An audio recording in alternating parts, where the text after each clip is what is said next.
Di lingkungan Capie, Kelurahan Larompong, Kabupaten Luwu, air banjir tinggal lebih lama dan datang lebih sering. Dalam 2 bulan terakhir, banjir telah menghantam kampung ini sebanyak 4 kali. Artinya, 2 kali dalam sebulan, warga harus bersiap-siap menghadapi banjir setinggi lutut meski hujan tak begitu deras. Salah seorang warga, Royan Juliansa Chandrajaya, tak sedang berteori. Air yang meluap dan mengalir deras ke pemukiman tidak sekedar berasal dari curah hujan lokal. Tetapi ia curiga ada kerusakan besar di kawasan hulu dan dulu berfungsi sebagai penyangga alam. Sebab kawasan yang dulu mampu memperlambat aliran air itu kini tak lagi bekerja sebagaimana mestinya. Menurut Ryan, kebanyakan warga sudah lelah. Mereka terkadang ikut kena imbas akibat terjangan banjir. Tidak jarang para petani kehilangan hasil panen karena sawah tertimbun lumpur tebal yang ikut bersama banjir. Belum lagi, sambung Royan, warga yang berprofesi sebagai petambak merugi karena bibit ikan hanyut di bawah arus. Bahkan terbaru, ketika banjir pada Jumat 4 April 2025 sekitar pukul 21.15 waktu Indonesia Tengah, jalan mengalami rusak berat. Derasnya arus membuat aspal mengelupas sekitar 5 meter dengan kedalaman berkisar 30 cm. Royan mengaku tanggul yang dibangun bertahun-tahun lalu dilekukan sungai kini ibarat menahan air dengan tampah. Warga Capie mendesak pemerintah untuk tidak lagi memelihara kebiasaan reaktif yang hanya muncul ketika genangan sudah naik ke teras rumah. Menurut Royan, mereka meminta kebijakan yang strategis, berani dan berpihak kepada keselamatan warga.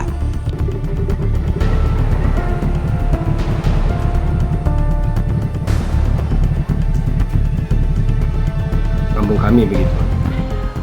Terhitung ya, sejak 2 bulan belakangan ini sudah 4 kali banjir terjadi itu. Berarti sebulan sudah 2 kali dan intensitasnya sangat sudah cukup membahayakan dan mengkhawatirkan begitu karena ya bahkan semalam itu hanya hujan rintik saja itu sudah mampu membuat air meluap ya, dan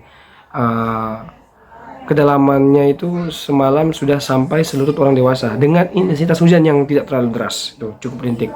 Artinya apa? Artinya memang massa atau debit air dari hulu itu sudah tidak ada lagi yang tahan gitu, langsung turun saja dari atas sampai ke bawah begitu. Nah, ya kalau bicara dampak atau kerugiannya itu sudah sangat besar ya. Kalau kita mau taksir ini kita tidak ngerti lagi gimana cara hitungnya begitu. Karena di sini rata-rata warganya adalah petani dan nelayan. Gitu. Kalau petani ya otomatis sawahnya rusak gitu, tertimbun lumpur. Bahkan dalam beberapa peristiwa yang lalu itu sudah masuk momen menjelang panen dan akhirnya para petani mengalami gagal panen gitu karena banjir yang terjadi disertai dengan lumpur yang cukup pekat begitu. Begitupun juga warga-warga yang bekerja sebagai petambak ya. Mereka-mereka yang baru memasukkan bibit ikan atau udang ke empang itu karena terjadi banjir akhirnya bibitnya hanyut dan tidak terselamatkan lagi gitu. Ya, itu semua bentuk-bentuk kerugian. Belum lagi kalau kita bicara soal infrastruktur ya, rumah ya, tembok yang terus-menerus kena banjir itu kan pelan-pelan akan mengalami kelapukan dan kerusakan.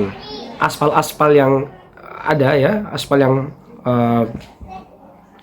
ada dalam dusun kami itu sebagiannya sudah mengalami kerusakan parah, itu terangkat dari dasarnya begitu, dan itu memerlukan perbaikan yang sangat maksimal dan menyeluruh.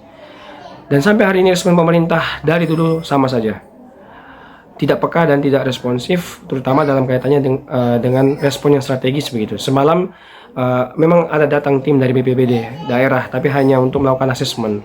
Setelah itu tidak ada lagi. Mau sampai kapan seperti ini begitu? Dilakukan tikungan sungai sudah dibangun tanggul sejak lama, tapi itu sudah tidak efektif lagi karena massa atau debit air itu sudah melampaui kapasitas tanggul begitu. Ini sama saja menyelesaikan masalah tidak selevel dengan akar masalahnya gitu, karena masalahnya ada di hulu gitu. Di hulu kenapa ada apa ini, kok bisa seperti ini gitu. Ini kan perlu ditelisik lebih jauh gitu. Kalau kita ditanya sebagai masyarakat awam, ya kami hanya menduga-duga. Mungkin di hulu sudah kerusakannya sudah sangat parah, sehingga daerah yang harusnya menjadi kawasan konservasi, kawasan inti ya, kawasan penyanggah, agar debit air tidak langsung turun ke bawah, itu sudah tidak lagi mampu menjalankan fungsinya. Kami nggak tahu apakah memang sudah terjadi alih fungsi lahan yang sangat besar, ataukah memang karena di sana juga kami dengar ya sudah masuk berbagai macam perusahaan-perusahaan pertambangan ya di sektor industri ekstraktif. Entah seperti apa, ini bukan tugas warga awam seperti kami untuk mencari tahunya, tapi tugas dari pemerintah daerah untuk menyelesaikannya gitu. Dan ini menjadi tantangan bagi pemerintah hari ini gitu, pemerintah Kabupaten Luwu yang baru terpilih. Apa solusi konkret kira-kira bagi kami warga Dusun Capie ini, warga Larompong ini, karena kami juga warga Kabupaten Luwu gitu. Mau sampai kapan seperti ini? Kami tidak mengharapkan hal-hal yang buruk ke depan terjadi gitu. Kami sangat khawatir akan hal itu gitu. Dan semoga tidak terjadi gitu kan. Tapi kalau dibiarkan terus-menerus, ya potensi itu ada gitu. Hal-hal buruk itu akan terjadi. Dan ini juga menjadi tugas penting dari pemerintah daerah untuk menyelesaikan atau mencari segala solusi konkret untuk menyelesaikannya begitu. Agar warga-warga kecil seperti kami ya tidak hanya menjadi korban kebijakan yang tidak adil, hanya menjadi corong suara ya pemilu tiap 5 tahun, tapi menjadi kami perlu dilihat nasibnya. Kami juga perlu dipandang ya sebagai warga negara, sebagai manusia yang punya hak untuk hidup dalam lingkungan yang baik dan sehat, dan tentu terbebas dari segala macam bencana yang itu lahir dari kebijakan-kebijakan atau pembiaran oleh pemerintah daerah, kira-kira seperti itu. Download Tribun X sekarang, menghadirkan lokal menjadi Indonesia.